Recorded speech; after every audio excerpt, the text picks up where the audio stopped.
What's up, everybody? It's Jordan, and welcome to the Sports Dude Hine Show. Today is September 7th, 2021, and in this video, I am joined by special guest Teodor Tsenov. How you doing today, Teodor? I'm great, man. Thanks for having me. We have a lot to talk about. Like last time out, when you had a tremendous show, it's only going to get bigger. Yeah, I mean, we have, like you agree, we have so much to talk about. Last episode, you were on a couple weeks ago. We spent an hour just talking about wrestling, because with all the possible debuts, the storylines, and everything like that. We also talked a little bit about the NFL. And, I mean, the NFL returns this week is just absolutely crazy.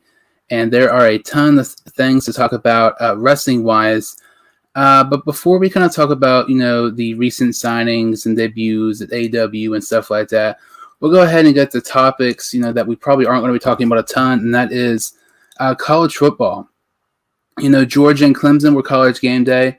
And Georgia actually defeated Clemson. So what were your kind of thoughts on this game? What were you impressed with? What were you not impressed with by either of these teams?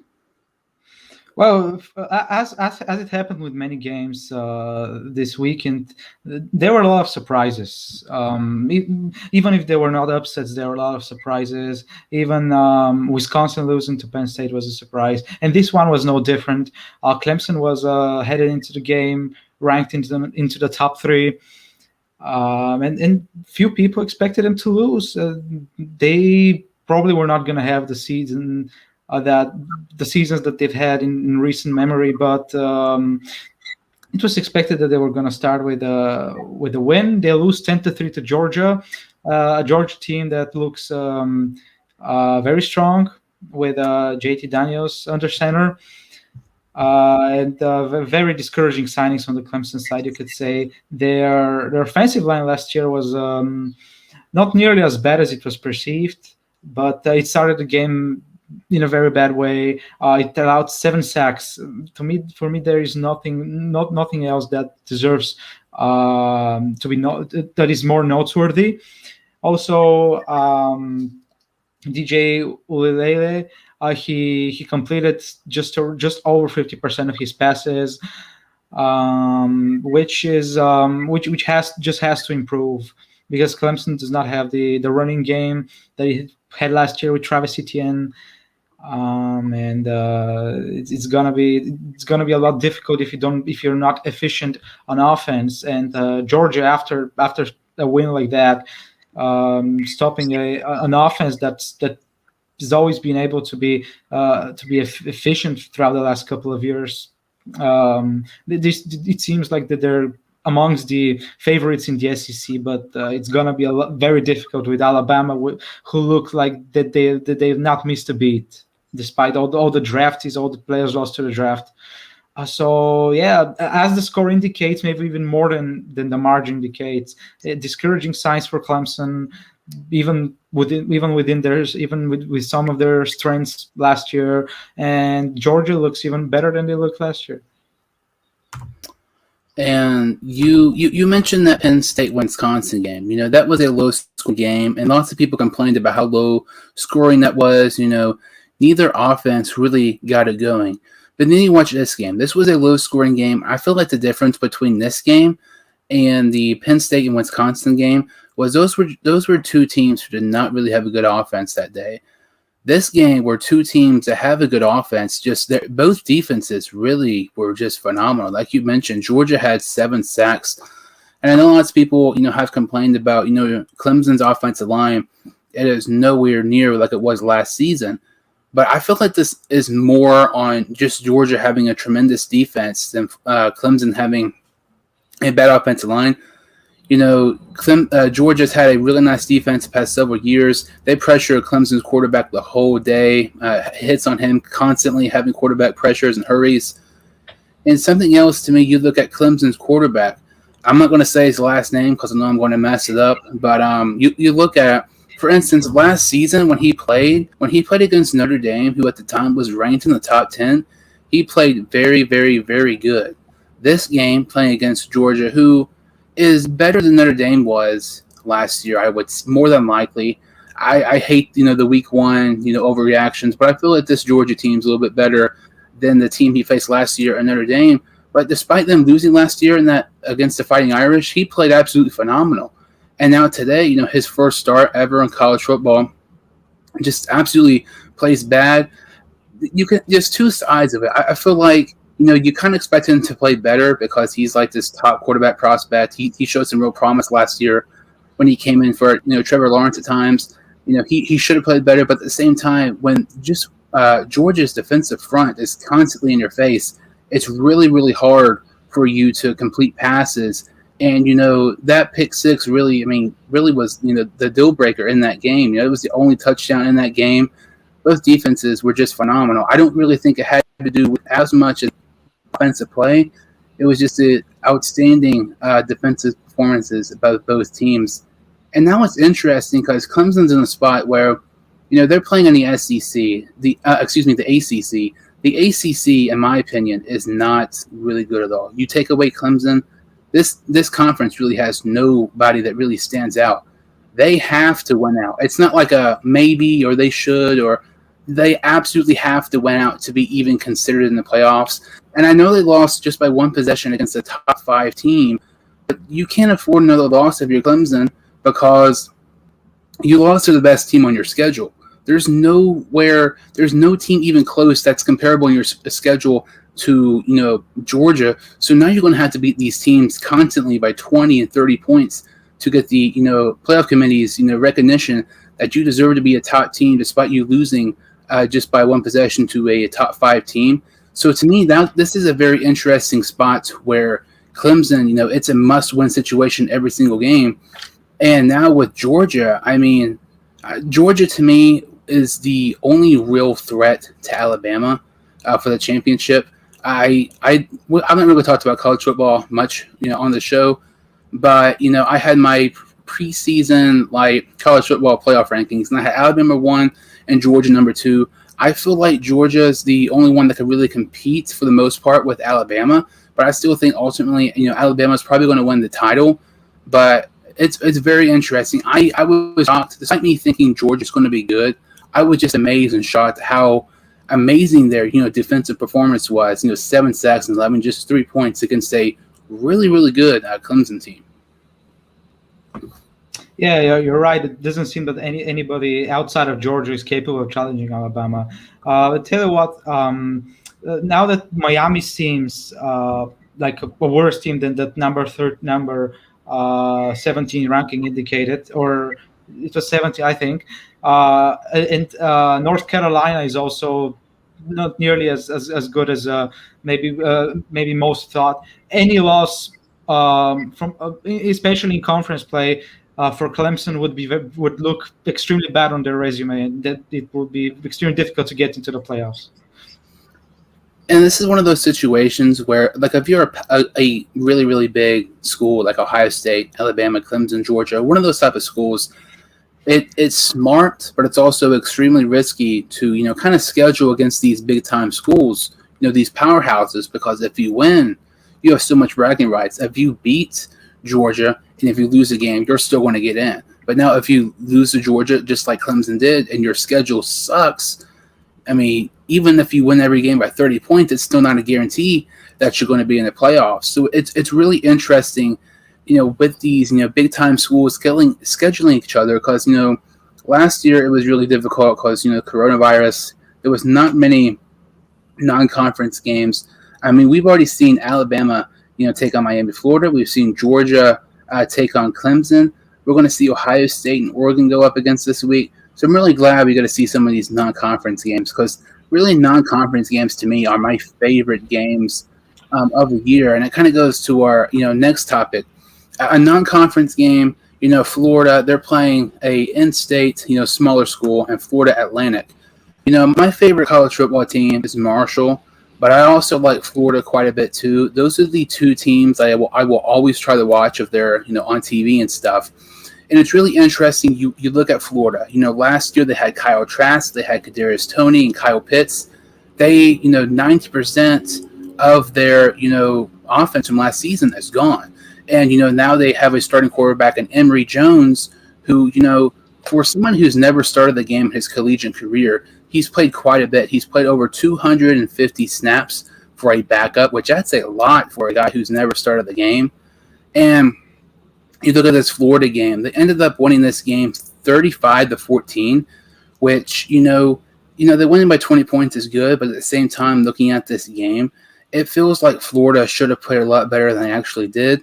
Emory Jones, just looking at the stats, he was 17-27, 113 yards, a touchdown, 2 interceptions. He also had 74 yards rushing.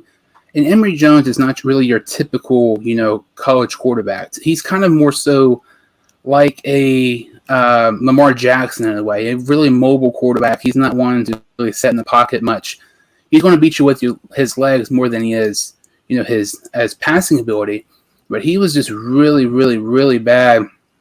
He had, like I said, 2 picks. Honestly, he should have had more. He messed up one play, actually did a quarterback sneak on 4th and goal at the 4-yard line, which, the odds of that happening are really slim to none. That's not a good idea at all. And you also look at his backup. There was a drive where Emory Jones was playing and his helmet came off, and, they had to put in his backup, Anthony Richardson. And Richardson was just phenomenal. He started the game 3 of 3 for 40 yards passing. The backup quarterback for Florida, had 7 rushing attempts for 160 yards and a touchdown. To me, this is now really a quarterback battle between Emory Jones and Anthony Richardson, the backup quarterback as of right now for Florida.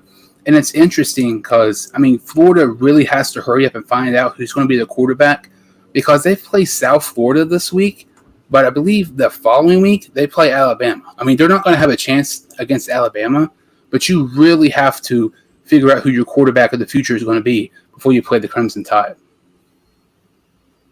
Yeah, absolutely. It really looks like there could be a quarterback battle because both players, neither is really proven throwing the ball. You cannot have takeaways from the past, but whatever the state of their air game is, and that would be, of course, the leading thing when you choose a quarterback. But both are really good on the ground, and that is, as we know, is a lot more important in the college game. Focusing on that would become a problem for a player when that player goes to the NFL. But in the college game, the defenses are a slight bit more imperfect. Let's just put it that way. And even quarterbacks who are running quarterbacks can benefit a lot from being good on the ground. So Anthony Richardson could really be a challenger, but in all cases the Gators would need a guy like Malik Davis, for example, to play well on the ground, because they need a ground game. With passers like those which resemble an enormous risk right now, it will be tough to rely on them. It will be fatal, perhaps. And when you enter SEC play, this is not going to do any good. It's going to be very problematic. And you look at Emory Jones, and lots of people thought he was going to be a possible dark horse for the Heisman this season. Believe Chris Sims had him on his top 5 quarterbacks heading into the year. There was lots of high hopes for him. Everybody thought he was going to be great, and he just has this dud of a performance. I don't think anybody expected him to be this bad this past week. And now it's the point. I know it's only one game in, but even Anthony Richardson, he was phenomenal on the ground. He had a 73-yard rush. Take that away, he had about 90 rushing yards, but that's still 15 yards to carry, which is really, really good for a quarterback. But, he was 3 of 3 to start off passing. He ended 0 of 5 the rest of the game. So even him, as a passer, he's not really great. And you look at this Florida team, with Davis, like you mentioned, I feel like if Florida's in the lead, I would feel comfortable because you can have Jones, you can have Richardson, and Davis just run the ball down somebody's throat. Have the quarterbacks come in from time to time, switch them out. But if they're behind, they're in trouble because I do not trust either one of these quarterbacks to win me a game, especially when the SEC play. Like, this is against Florida Atlantic, a average team in a small conference like Conference USA, and they perform this bad. They better figure this out before SEC play starts. Be very interesting to see how it goes this week against South Florida. And kind of going to the next topic here and next sport. AEW All Out was this past weekend, and it was really lived up to expectations. Lots of people were excited about this pay per view, but I don't think many people expected it to be this good. So Adam Cole and Bryan Danielson, who was Daniel Bryan, both appeared at the last 5 minutes to make their AEW debut. So what were your kind of thoughts on the shocking debuts of Adam Cole and Bryan Danielson? Okay, to begin, I would like to begin with a topic that really has to do with what I'm going to say about Adam Cole and Bryan Danielson, their entrance into AEW. You see, we talked with you about that before the show. There are people who are saying that this show was among the greatest pay-per-views ever.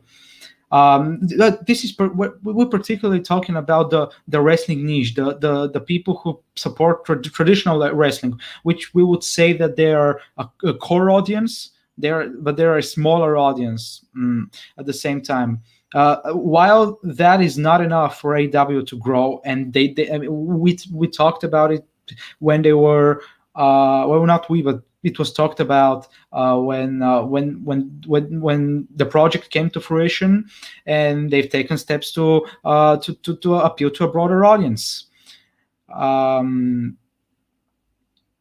The point is that those traditionalists, if you want to call it that way,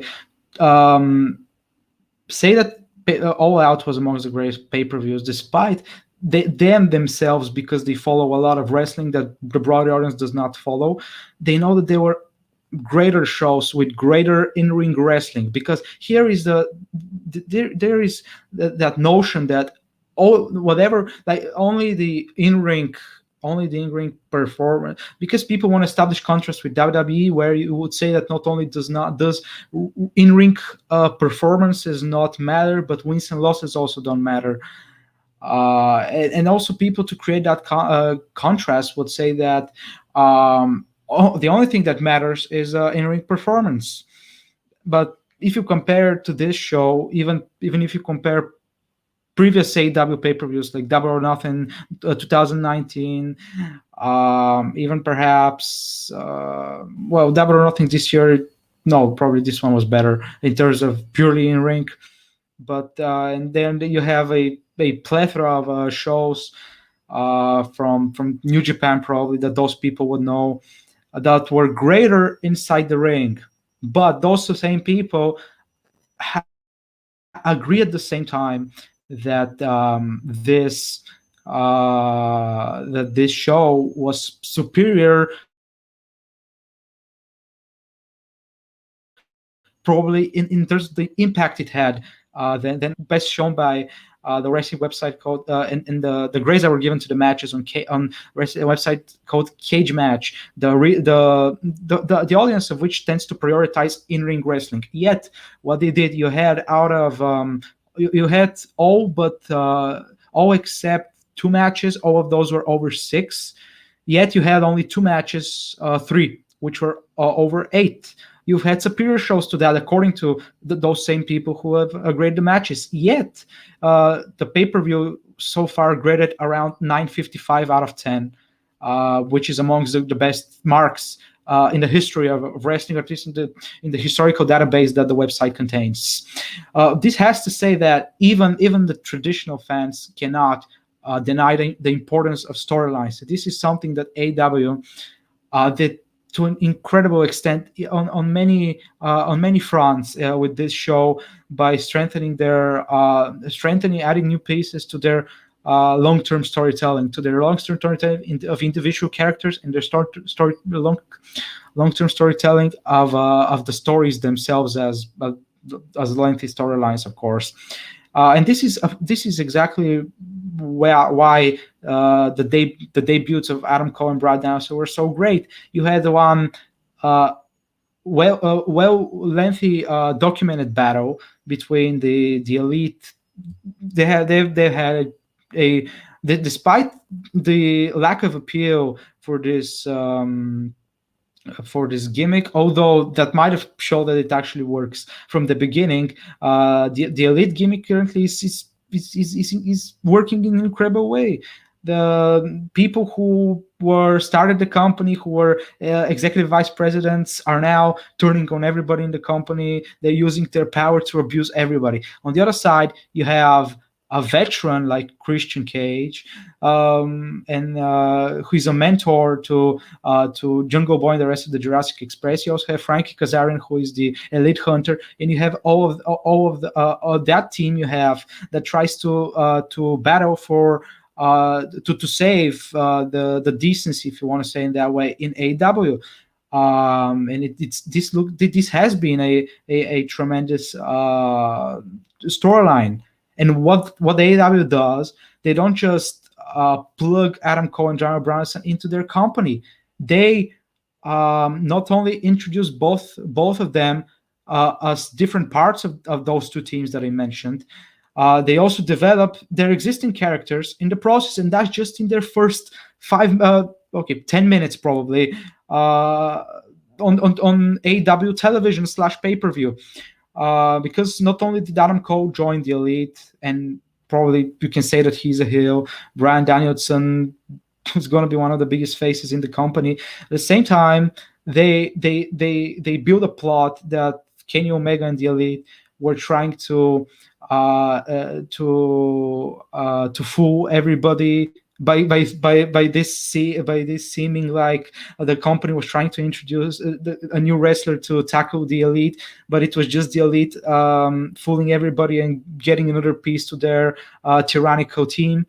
And then the guy who tried to fool the whole company gets fooled himself, and that further just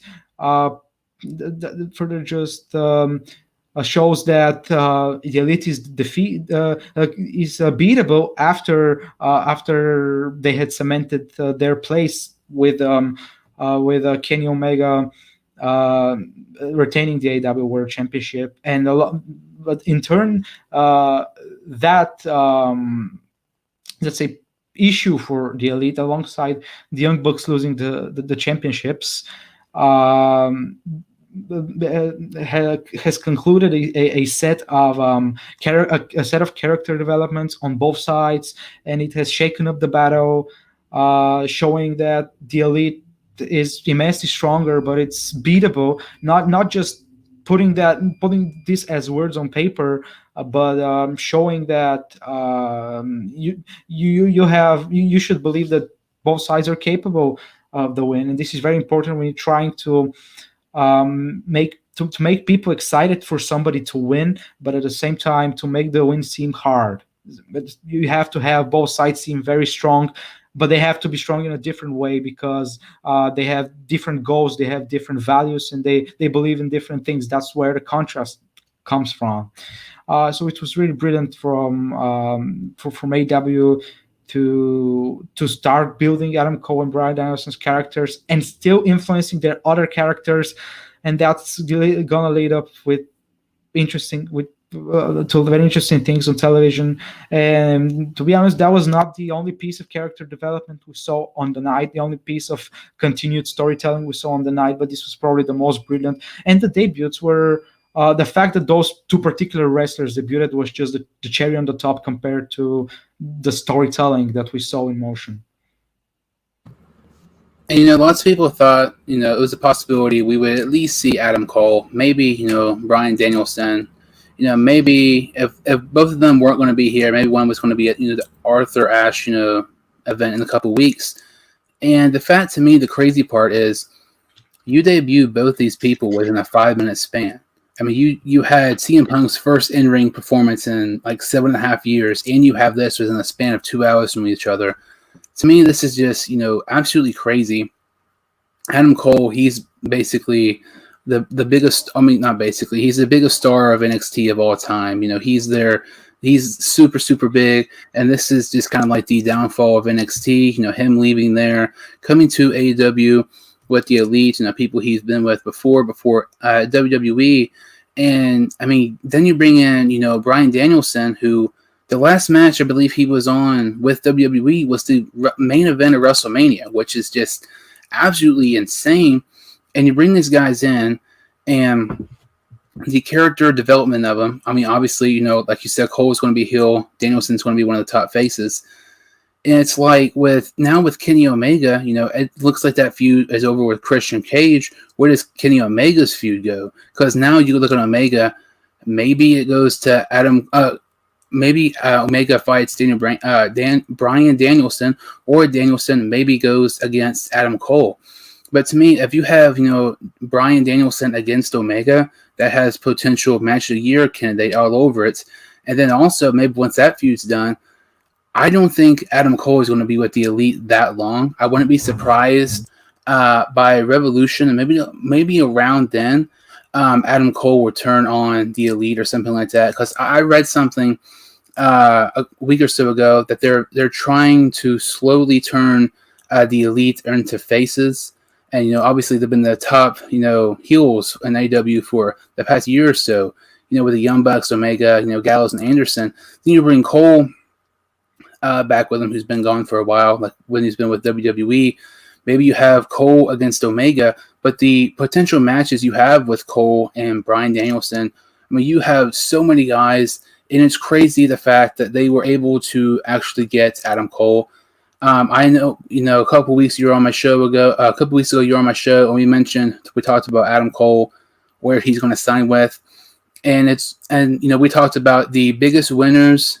If Adam Cole goes to WWE, is WWE, just so AEW doesn't get Adam Cole, just so they basically get the biggest star of NXT of all time on their company, make him a huge star.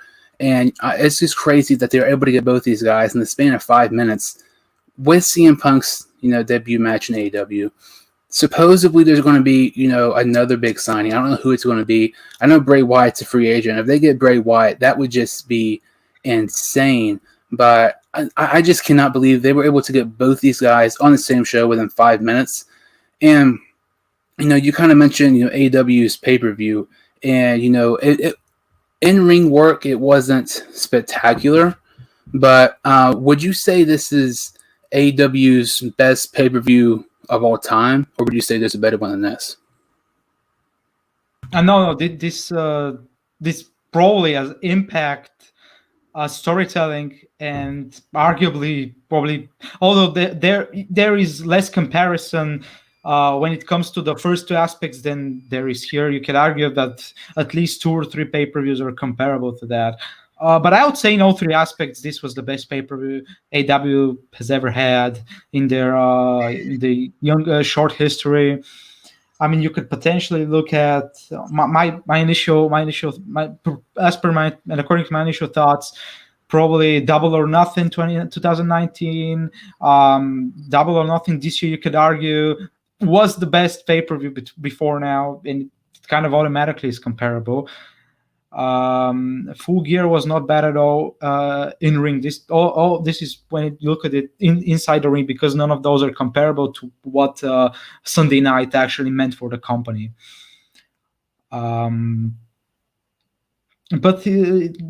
it seems like even this by small margin beats all 3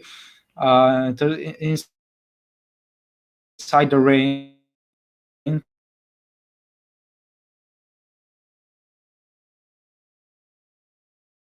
It shows you that the market has indicated when it comes to purely inside the ring, there have been greater shows of the top of my head, not in AEW, but just in the history of wrestling. You've had Wrestle Kingdom 11, Wrestle Kingdom 12, Dominion 2017, 2018. There are probably half a dozen more that are actually not in my head right now. All of those are better inside the ring, but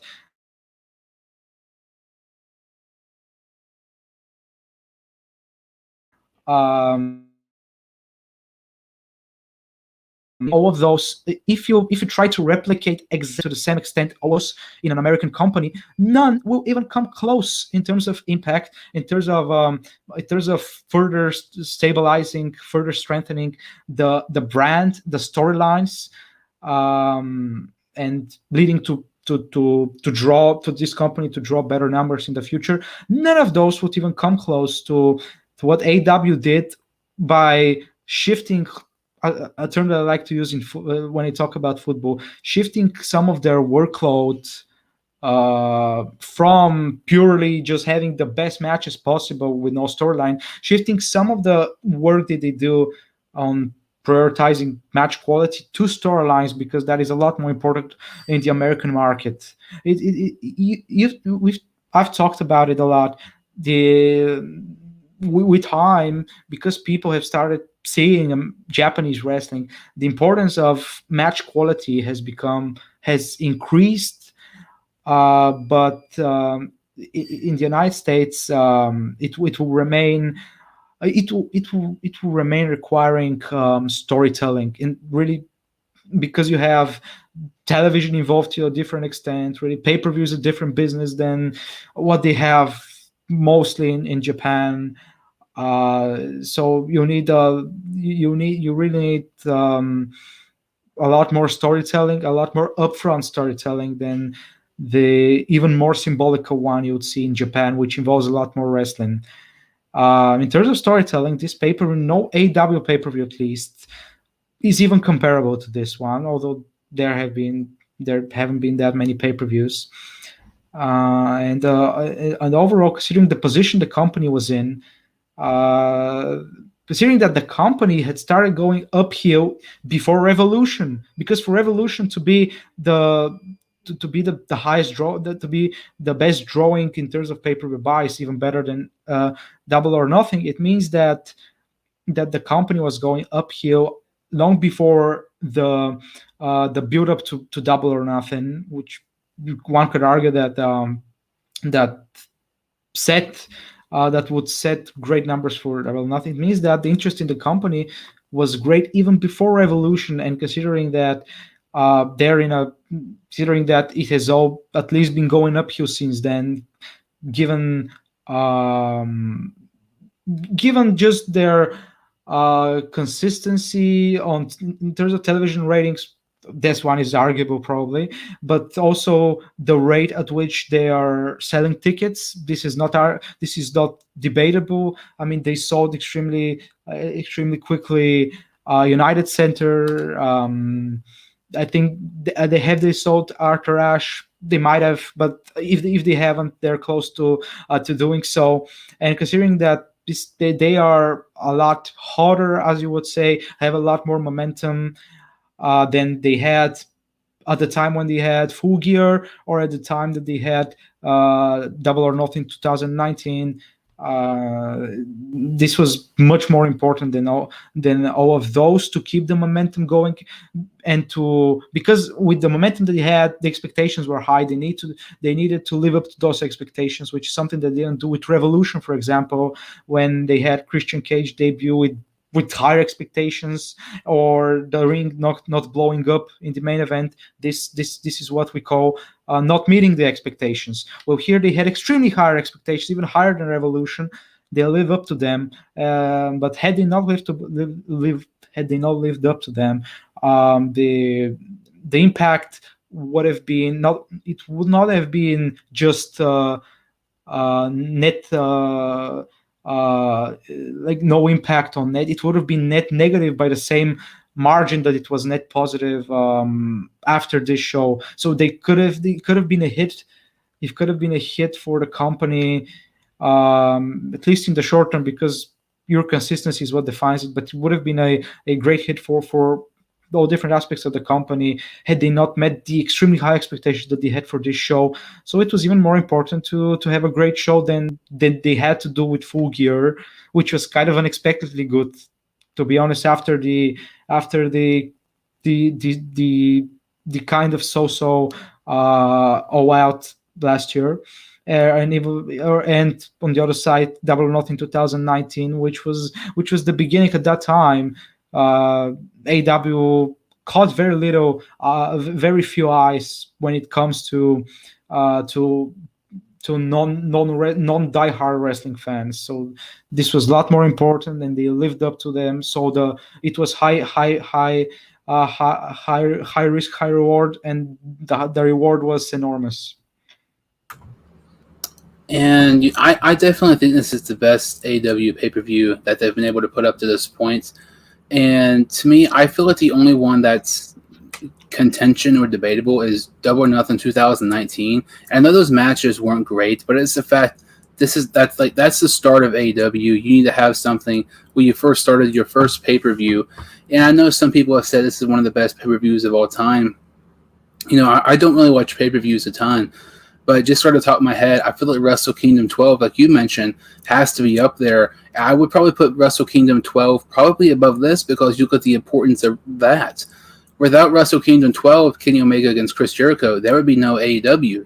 Tony Khan, Omega, and Jericho have even said it themselves. So that really had a key importance as well. But the fact, AEW, they always put high expectations on themselves, and for the most part, I would say they let the fans down. Aside from Rampage about a month or so ago, where CM Punk debuted, everybody knew it was going to happen. You thought there was going to be a debut this past week at All Out. You didn't know who it was going to be. Turns out it was Adam Cole and Bryan Danielson in the same segment, which is just absolutely crazy. And it's one of those things where, an average wrestling viewer who maybe haven't watched wrestling in several years, they hear about this AEW company who's like starting to build up and maybe compete with WWE. All of a sudden, when you have Adam Cole, who's been the face of NXT, Daniel Bryan, who's been a big part of WWE for the past several years, CM Punk in his prime, the only debatably person who was bigger than him at the time was Cena. You have all these guys, you bring them within the past month, which is just absolutely crazy. And then we were talking about before the show, the matches themselves, honestly, were not bad as what you thought they'd be. Obviously, the Lucha Brothers and the Young Bucks was phenomenal. A match of the year candidate, like most people expected, a great match in a steel cage. And, some of these other matches as well, weren't bad. Britt Baker against Chris Statlander, that was better. Not great by any means, but a little bit better than I thought it'd be. Chris Jericho and MJF was better than I thought it'd be by a lot. Also, Kenny Omega and Christian Cage, that match was pretty decent too. And, they might have had a few bad matches. For the most part, these matches were pretty good, entertaining. A couple of them had the edge of your seat, like the ending of Chris Jericho and MJF's match. Towards the end of the Lucha Brothers and the Young Bucks, one of them jumping off the top of the cage. The matches themselves were perfect. The storylines were really, really good, with the matches and everything. And the fact that they were able to have, the debuts and CM Punk's first wrestling match in 7.5 years. And, this really put them on the map. They are for real. And I know I said a month or so ago, I feel like this competition, Dynamite against Raw, not Dynamite against SmackDown, is going to be closer than people think. And Jericho even said it himself, 4 to 6 months, he wouldn't be surprised if Dynamite would pass Raw in the ratings just once, which, this was the best pay-per-view easily, in my opinion. And their momentum the past month has been absolutely off the charts. They've had more momentum this past month than, I would say any other wrestling companies had in quite some time. And this is just crazy. Somebody who's been a fan of AEW from the beginning, let's say, they might expect some signings. I don't think anybody expected AEW to have this many signings, especially within like a month span. And it's crazy because they, instead of spreading this out month by month or something like that, they're giving you all of this at one time. CM Punk and then Adam Cole and Bryan Danielson. They are at an all-time high. This is definitely the best pay-per-view they've had. And I'm very intrigued by the next pay-per-view, Full Gear in November as well. Yeah, I absolutely agree with you. A lot of probably wrestling that impressed, storylines that even impressed even more. A lot of momentum heading into very important events like Arthur Ashe Stadium. Now a perfect time to connect with the general entertainment community at the home of US Open just 2 weeks, I think, after the conclusion of the U.S. Open tournament. No better, no better opportunity for AEW to strengthen their relationship, not only with the general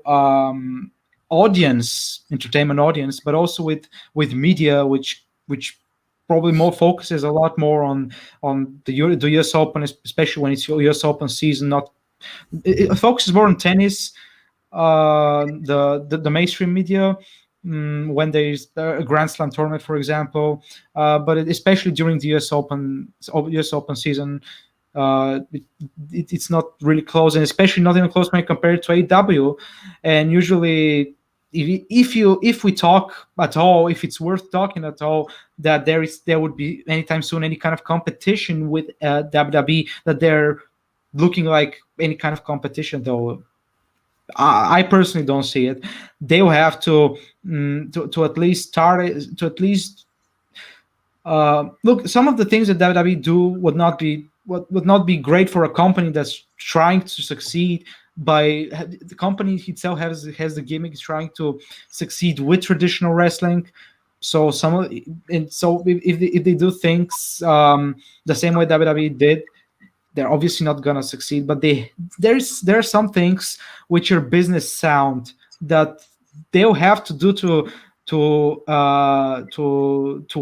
reach a broader audience sooner rather or later. Although they have already started it, this is one of their biggest opportunities. Not just Dynamite or RTR Stadium, things like that, and relationships like that with the broader audience, with the broader entertainment community, and they'll need to at least start narrowing the margin that is between them and WWE when it comes to mainstream, even mentioning of AEW compared to WWE. I'm not even gonna talk about how much they're acknowledged or how much they are just not just covered, but really acknowledged is a better word. I mean, people still refer when they talk about just anything wrestling, even when they see something that's related to the wrestling culture, they sometimes, people who are not into wrestling would say, instead of wrestling, they would say WWE. This is how big of an advantage WWE's brand has, because of things like that, because they have broadened their audience, and things like that are enormous for AEW. Things like RTR Stadium and in similar events are enormous, and with such momentum, they have the best opportunity to take advantage of that. And kind of like it's really interesting. You mentioned WWE, and I feel like AEW, that's more so like strictly wrestling for the most part, and then you look at WWE, it's more so the entertaining aspect at times. And I feel like maybe AEW should maybe try more the entertaining aspect to try to get maybe more eyes on it. For example, like the New Day, selling like Budio cereal and just having a trombone and just different stuff like that. Obviously, that worked for the New Day. They're one of the most popular tag teams of all time.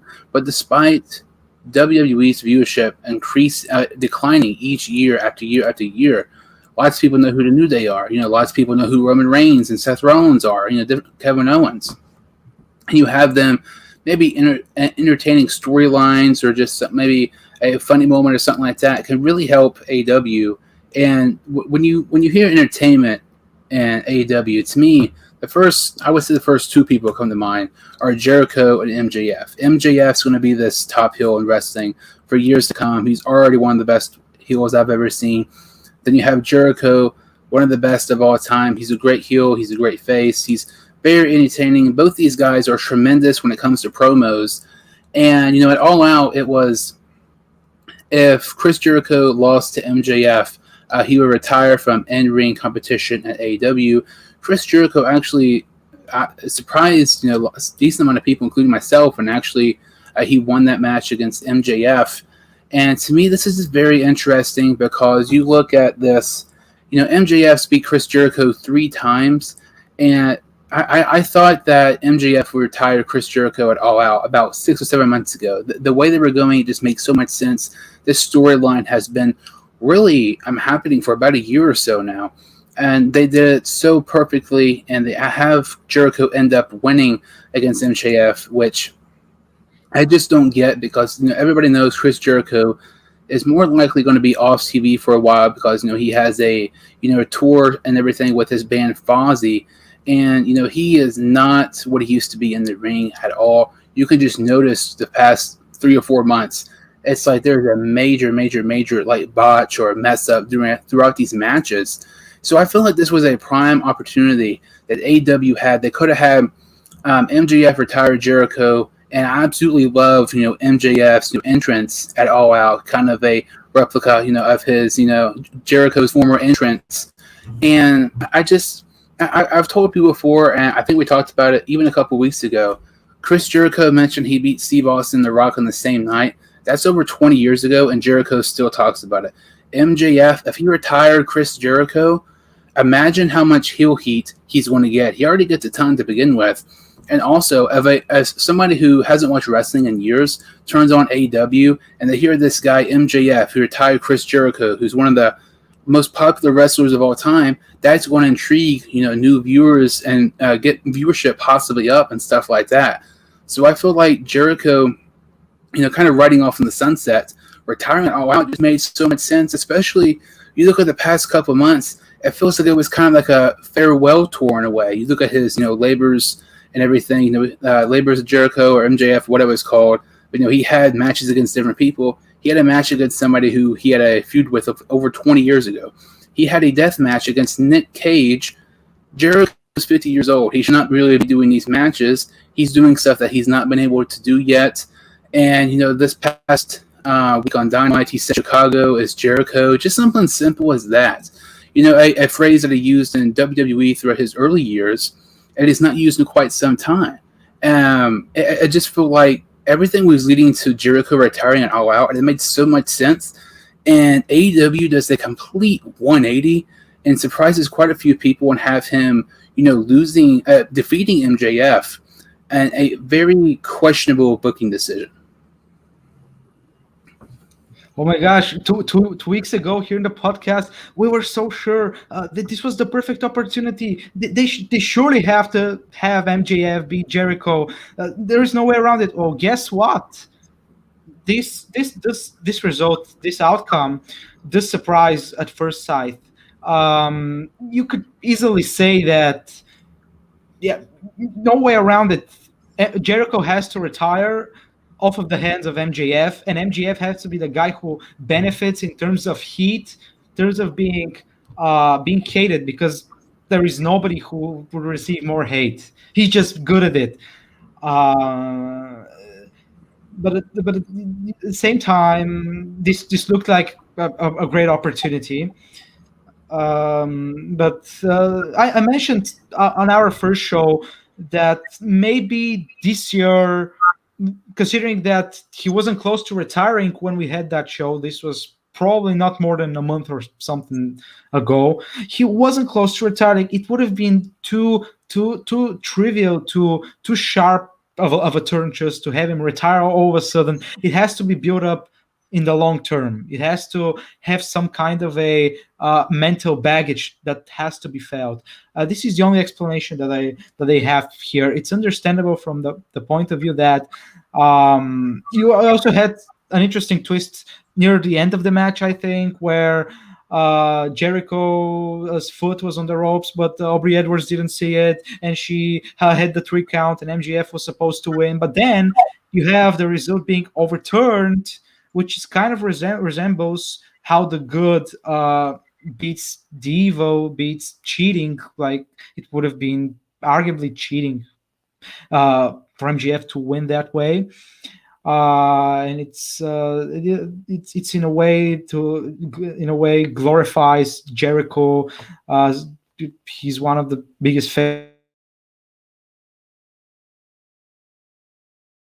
faces right now. And it would only what would only make it all the more shocking when, for example, at Double or Nothing or Revolution, after he has he's went all that way, after he has gone all that way to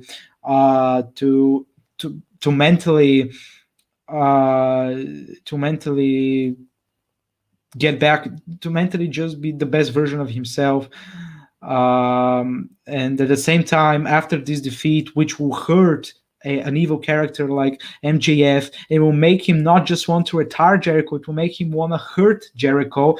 This will make the last match even more emotional, even more impactful for MJF, who, if he has beaten brutally Jericho, if he has retired and embarrassed and left some kind of a physical and mental baggage to Jericho, would be even more hated, because not only has he retired the fan favorite, he has hurt the fan favorite in a way, that the big, like, diehard fans in sports, especially even more so in Europe, when they see these are of course the most radical ones. But for this context, it's useful. When their team hurts, they themselves hurt, and the biggest and the people who get into the storyline will feel the same for their fan favorite. The only understandable outcome, and it really seems logical if they're willing to go that way. No way of knowing, of course, but if they're willing to go that way, it really is understandable that you're trying to make it even more emotional for him to retire from wrestling. Of course, after this match, the direction is clear. The feud between Jericho, MJF, Inner Circle versus Pinnacle has to continue with methodical build up for both characters, based off of their mental takeaways after this match, and this will make the rematch even more even more special, even more impactful for MJF, especially. And if they're gonna go that way, it all makes perfect sense, with, of course, the exception that Jericho, if he has to wrestle until that's like 8 months until next year's even 9 months until next year's Double or Nothing, he's even gonna look even worse in the ring. That's the only problem that's gonna arise. If he has to have all the matches, if he has to have frequent matches, that's gonna be a problem. He has actually turned around into his age, showing up and speaking loudly. That has actually been quite radical as a change this year. It has happened this year because a few years back, that was just 3 years ago, that we talked about what great form Jericho is in, for having such an incredible match with Kenny Omega in the Tokyo Dome. Just 3 years later, and only the third of those 3 years, it seemed like just radical change, like that Jericho is one of the worst wrestlers within the top part of the AEW roster. But with a wrestler like Jericho, who's already special, you don't have anything to build up, so you don't really have to make him wrestle on that frequent basis. And all we need to really focus on is how he and also MJF perceive that outcome, and how that's gonna impact their characters, and then what changes in their character, what character development is gonna make the rematch and potentially Jericho's final match more special. And the thing with me with Jericho and MJF, I just feel like, All Out's probably their biggest pay-per-view of the year. So if you're going to have him retire, why not have it All Out instead of, Full Gear, Revolution, or Double or Nothing? And I feel like AEW and Jericho himself knows that his in-ring performance is getting really, really bad, really, really quick. So I just felt like that made a ton of sense. And Jericho posted on Instagram I think it was today or yesterday, and it was talking about his MJF feud was the longest one of his career and everything like that. And the way it sounded, like this feud is over, which to me, I don't get how it can be over. But one other thing with Jericho, with his bad wrestling in the ring, with Fozzy coming on tour, it's clear he's going to be more of a part-timer wrestler. He doesn't wrestle a ton to begin with, but much less than we normally see him. But with this, it doesn't make sense because you've had this storyline for a year, and the way I would try to find it on my phone, but the way it sounded, it just seemed like this was kind of like the end of this feud. I don't get this because, like we said before, I think every single episode you've been here, we've pretty much said the only person who can retire Chris Jericho is MJF. I was talking about that last week with somebody else, and he sent this Instagram post. Let's see. Jericho versus MJF was the longest story of my career and one of the best. The angle started in September of last year and it ended last night as one of the greatest pay-per-views of all time, with the good guy making the bad guy tap out. The angle between the Inner Circle and Pinnacle was full of twists, turns, comedy, tragedy, friendship, betrayal, blood, but overall, I felt like it was brilliant. And he goes on and on. Hope you all enjoyed watching this pro wrestling magnum as we did. On to the next challenge. Which to me, that's just really, really, really strange.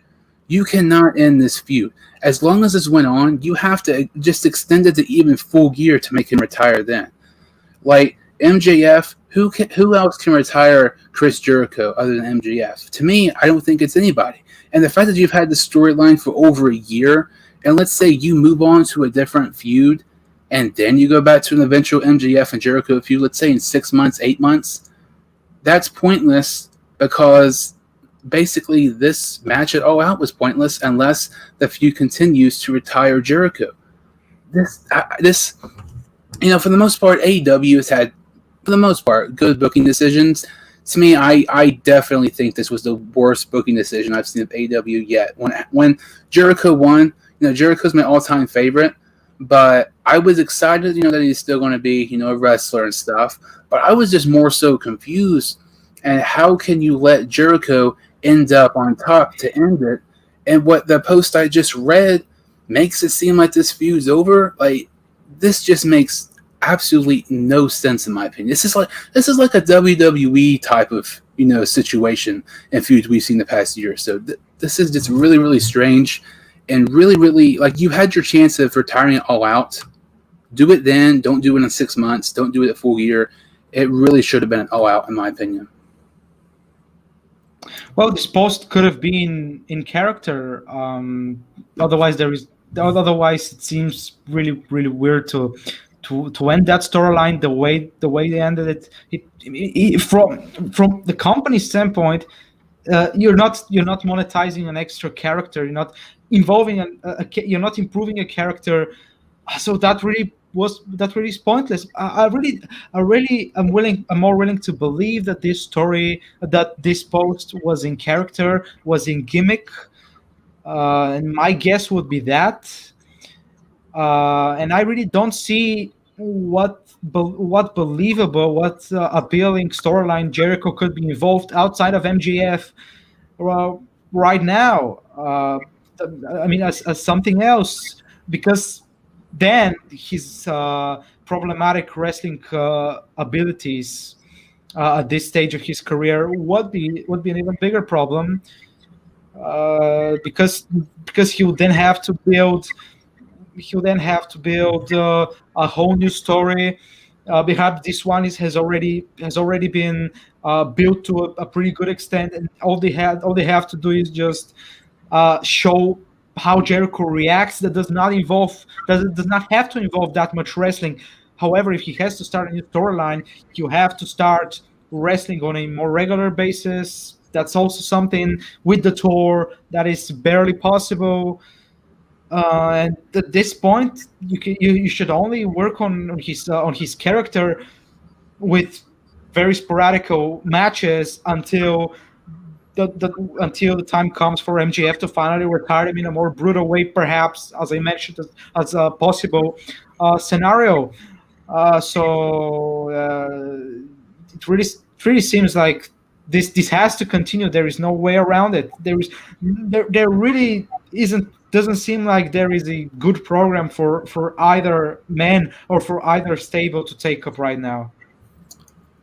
The one person I will say MJF makes a little bit of sense depending on what they do tomorrow night is Sammy Guevara. The only way I see Jericho continuing this feud that makes any sense really, especially that he came up on top and his tour is beginning, as tomorrow night is Dynamite.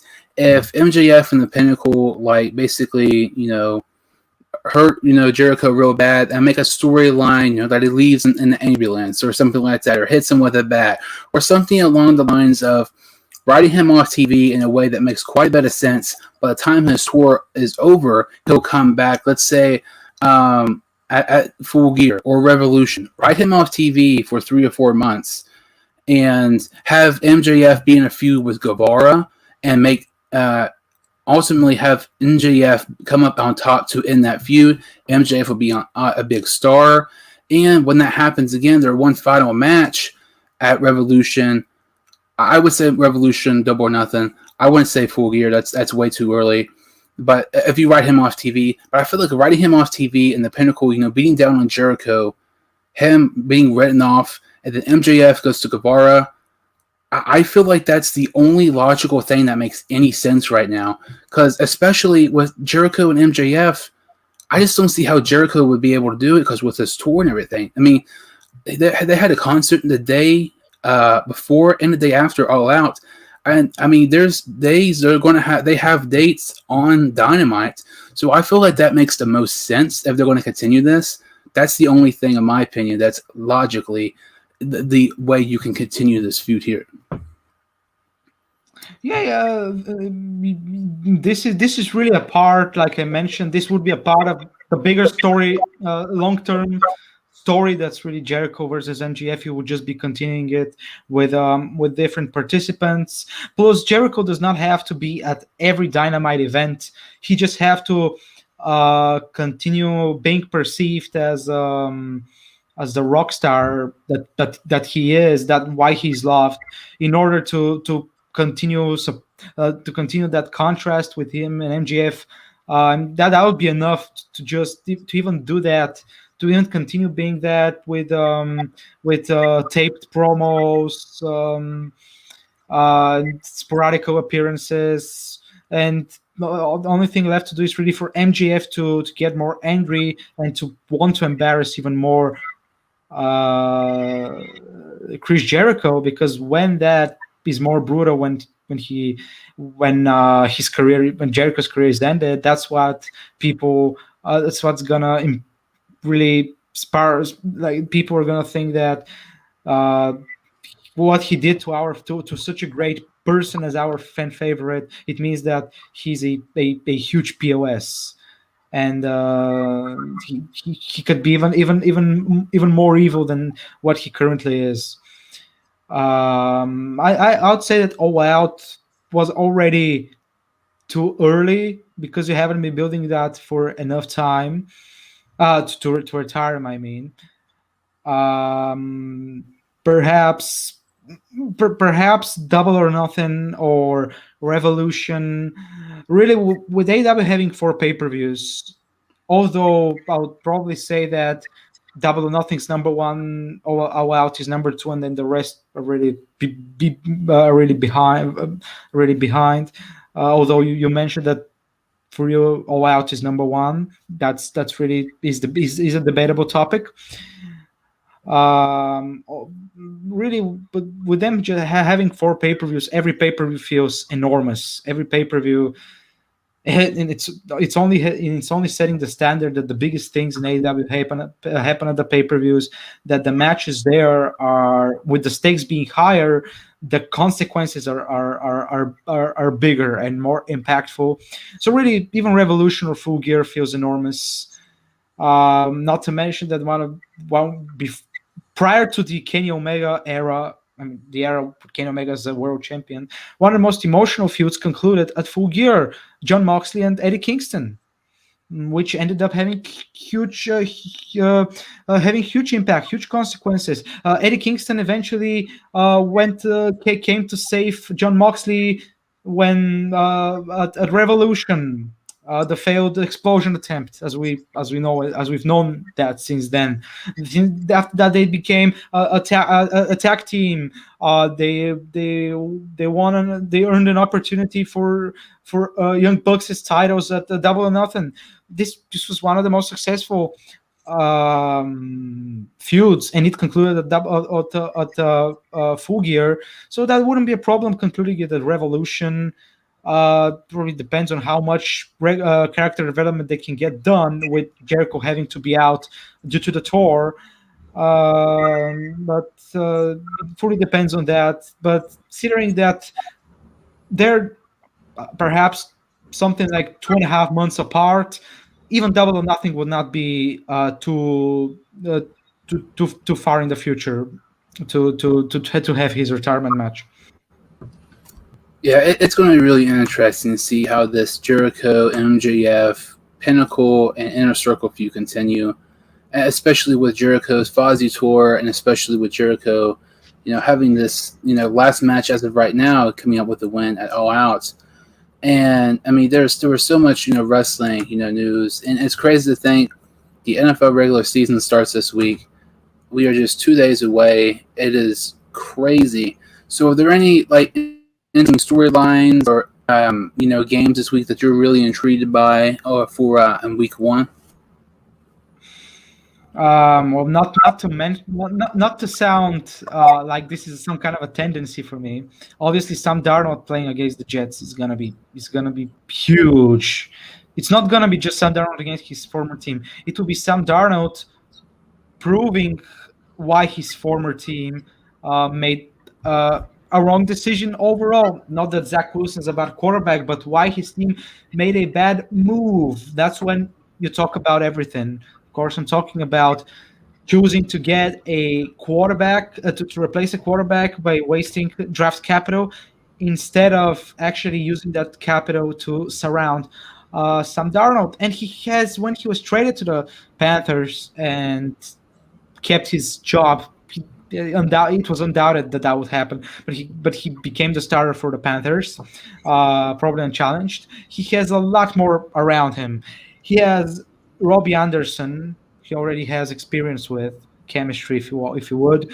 He has DJ Moore. He also has Christian McCaffrey back. The running game itself. Now Christian McCaffrey has support in Chuba Hubbard, and the Panthers' offense has reinforcements that it's very balanced offense, the one that has many weapons, and Sam Darnold would be a lot more efficient after this game. It wouldn't surprise me to see after that game you would see people, most probably people who cover the Jets for different outlets. They would ironically, but in the long term, it might be an ironical that they will just mention how Sam Darnold, how it was unlucky for the Jets to get the worst of Sam Darnold, but at the same time, it was because of such factors as that everybody just cannot succeed in New York, the big market, or that just culture. Not that these things don't have some degree of importance, but it's nowhere near so small degree. But they'll fail to recognize what the real problem was. It was that Sam Darnold did not have enough support around him. He had even less support than Zach Wilson has this year. Zach Wilson's unit is not good by any stretch of the imagination. When you don't look at the running units, it looks pretty good. When you factor in the running game, yes, you have to factor it in as the running game is needed for the air raid's workload to be limited, to be eased. When you factor that in, it doesn't look good at all. Even if they have no reliable runners. They have Michael Carter, they have Tevin Coleman, they have Lamichael Pirine, and none of those pieces are reliable. None of those pieces you can say that he has these numbers. His career is in whatever trajectory, and that's why I can say that I can trust him. No, none of those guys have been regular starters for a year, let's say. And even if they are in a committee, their numbers, even when they were involved in committees, did not look good at all. Like in Michael Carter's case, uh, he's a rookie, but Tevin Coleman, something like he's got more than 4.5 just once in his last couple of seasons, and that's when he split the workload. That is not impressive at all. Michael Pirine last year averaged less than 4 yards per carry, which is absolutely abysmal. Whatever the number of carries, it doesn't look good at all. Sam Darnold has a lot more on his side, and it has to be sooner or later. It has to be acknowledged that this is the reason why Sam Darnold is. I'm willing to say that he's probably going to succeed with the Panthers. That the Panthers' offense is probably going to be amongst the most impressive in the league, and this might help the team a lot. Though the defense is not perfect, this is enough to make the Panthers a real contender because they have a pretty complex offense, which they can help their defense. Their defense, at the same time, is not disappointing, not really impressive. It's kind of a mixed bag. And one of the biggest storylines is that well, he might not really go off against the Jets because this is really situational thing. When we're talking about numbers, we're talking about consistency.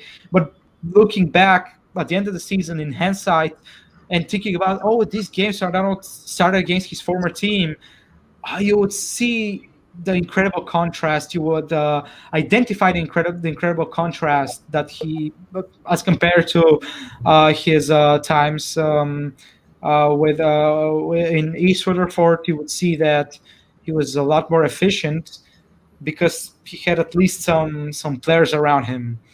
Of course, you have an incredible amount of good games coming up in Week 1, as you have almost every week, I believe. You have Buffalo and Pittsburgh is going to be an incredible game, although it seems like really Pittsburgh's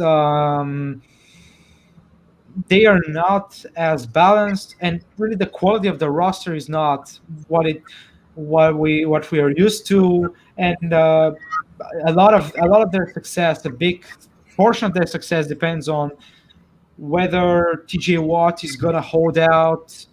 Right now, it doesn't seem like this, and their defense is going to have to do all the work. Their Najee Harris in the running game is not reliable enough.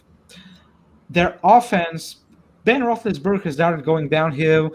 Their receivers, Chase Claypool, averaged around or under 60% pass catch percentage, which is not good.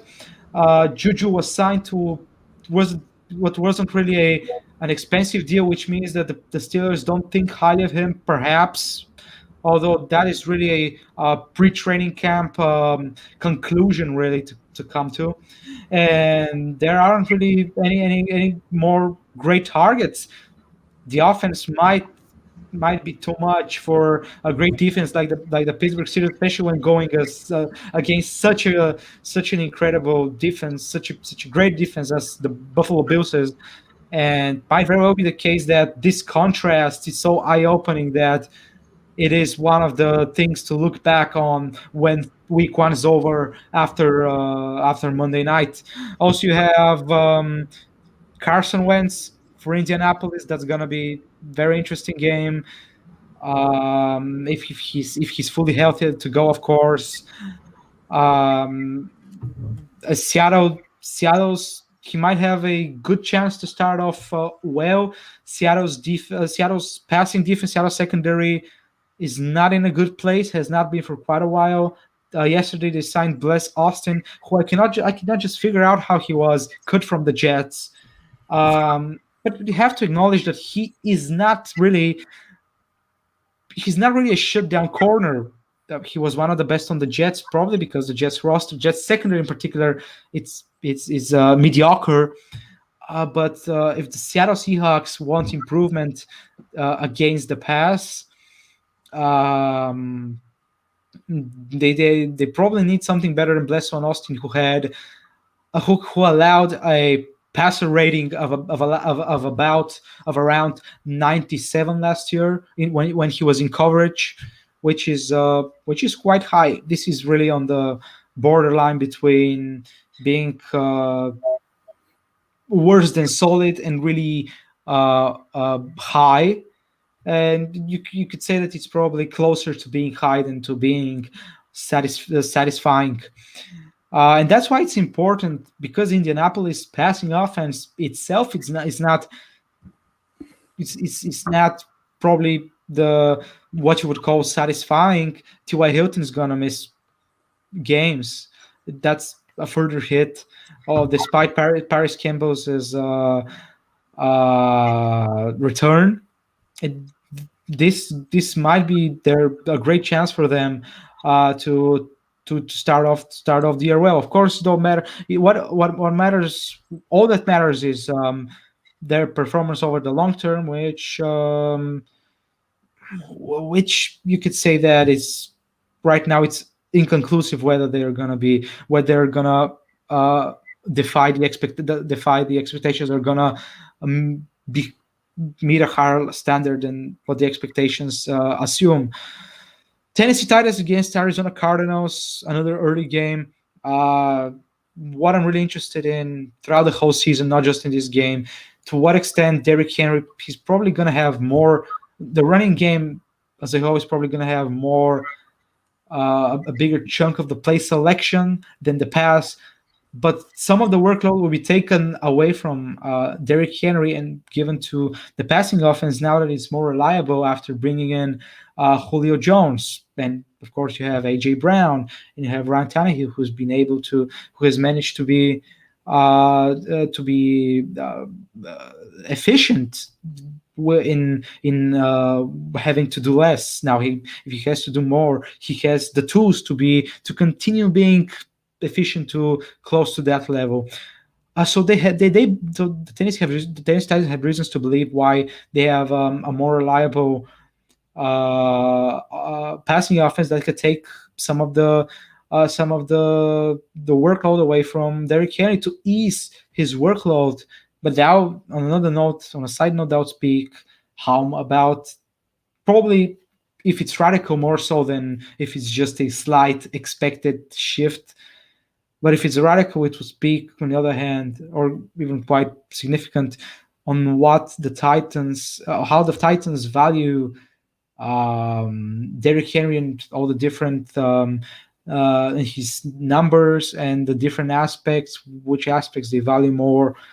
And right out of the door, this is going to be something to watch for in the later games. Of course, Cleveland, Kansas City, two confident AFC contenders.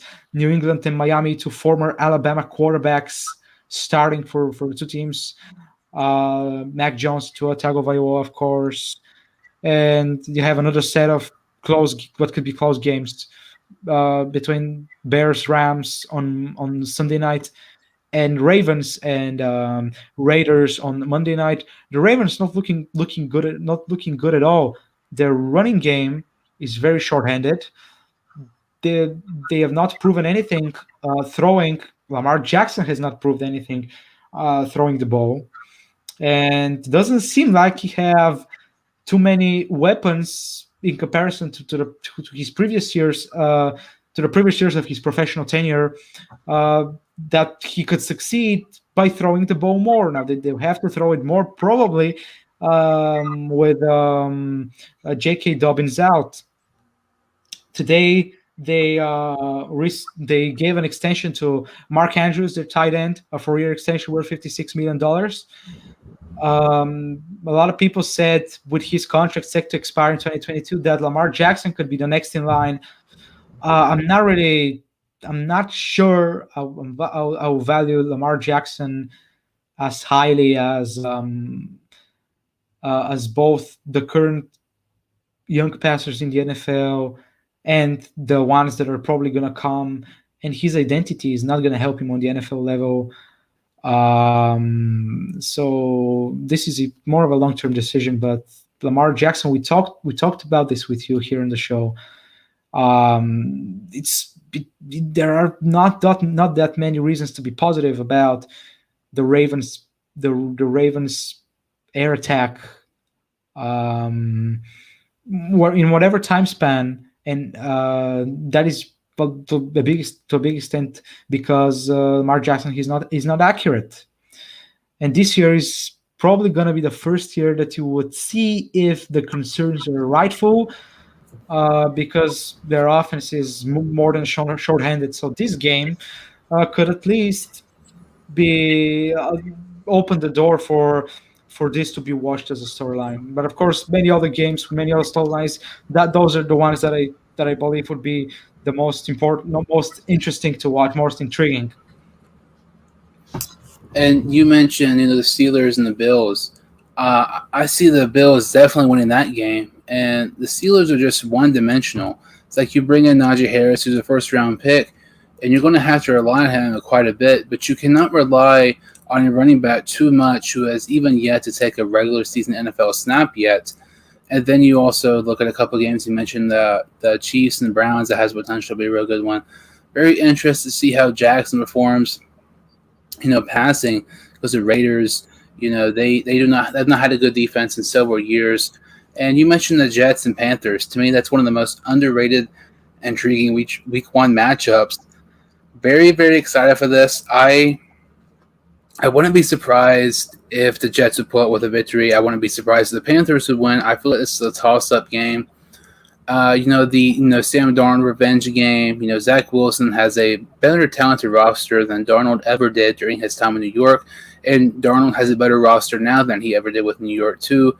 I really feel like this has potential to be, a better situation for Wilson going to the Jets and Darnold ending up going to Carolina. Very interesting. Darnold has so many weapons like McCaffrey, DJ Moore, who's the most underrated receiver in the league, Robbie Anderson, Terrace Marshall Jr., while Wilson, he has Corey Davis, Denzel Mims, Elijah Moore, a really nice young trio of wide receivers, and they also have an improved offensive line, getting Elijah Vera Tucker, in the draft this past season. And I feel like I'm not going to say it's an underrated matchup, but it's a matchup that's being talked about a lot. Is the Cowboys, Buccaneers game 2 days from now on Thursday Night Football.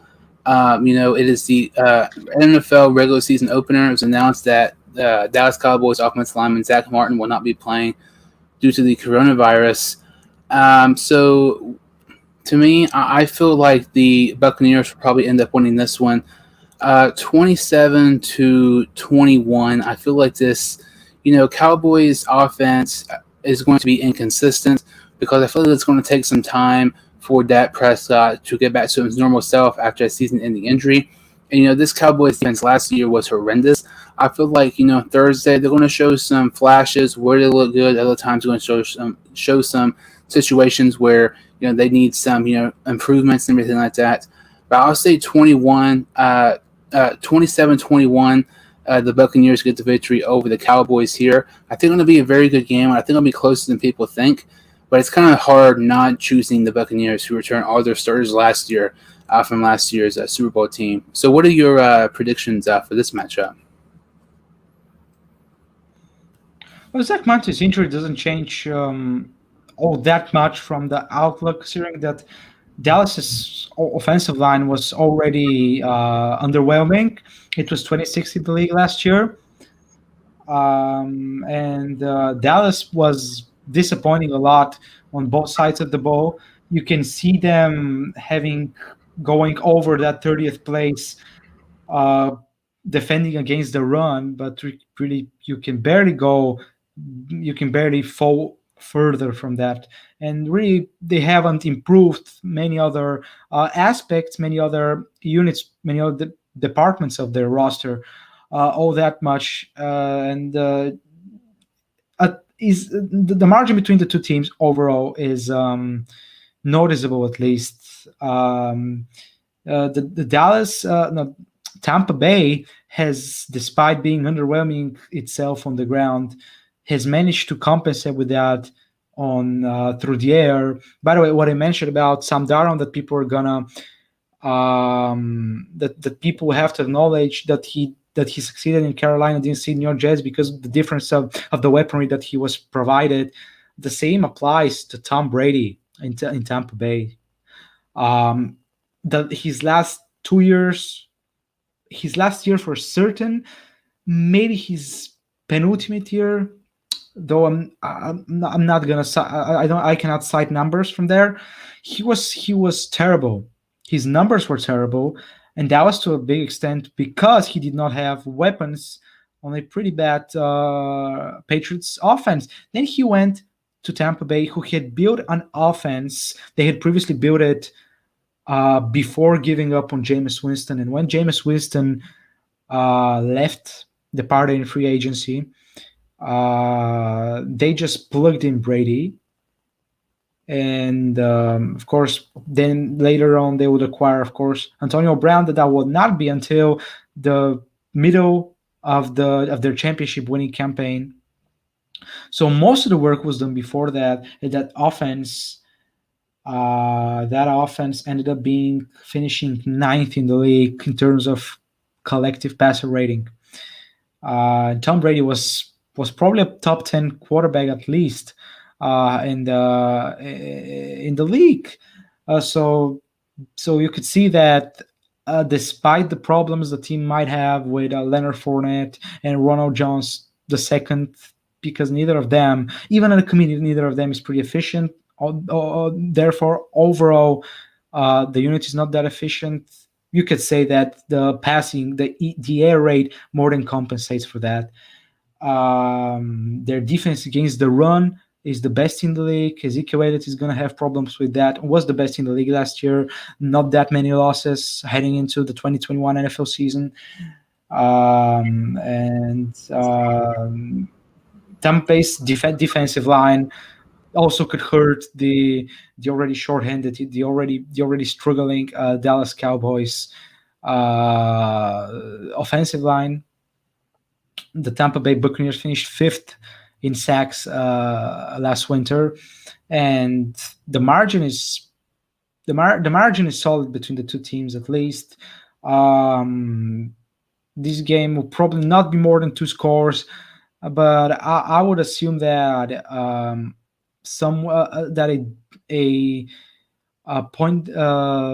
margin somewhere in the range of 7 to 10 points would be a realistic outcome. Yeah, this game is going to be very, very interesting. Just 2 days away from now, it is just crazy that the NFL season is back. This is one of the fastest off seasons ever. The Cowboys and Tampa Bay Buccaneers on Thursday Night Football, and there's lots of other games this upcoming weekend, like we talked about, like the Jets and Panthers, Chiefs, Browns, Steelers, Bills, and lots of other games as well. It's very intriguing. So much to look forward to this upcoming weekend with the NFL returning. So that kind of really about does it for this episode. We kind of talked about Adam Cole and Bryan Danielson's, shocking debuts at AEW All Out. Chris Jericho defeating MJF and what that means for both of them. If AEW All Out was the best AEW pay-per-view of all time. A little bit of college football as well, with Georgia defeating Clemson and the Florida Gators quarterback situation. And, the NFL returning and the Dallas Cowboys and Tampa Bay Buccaneers prediction. So, Teodor, can you kind of tell some of the listeners and follow you on social media and everything?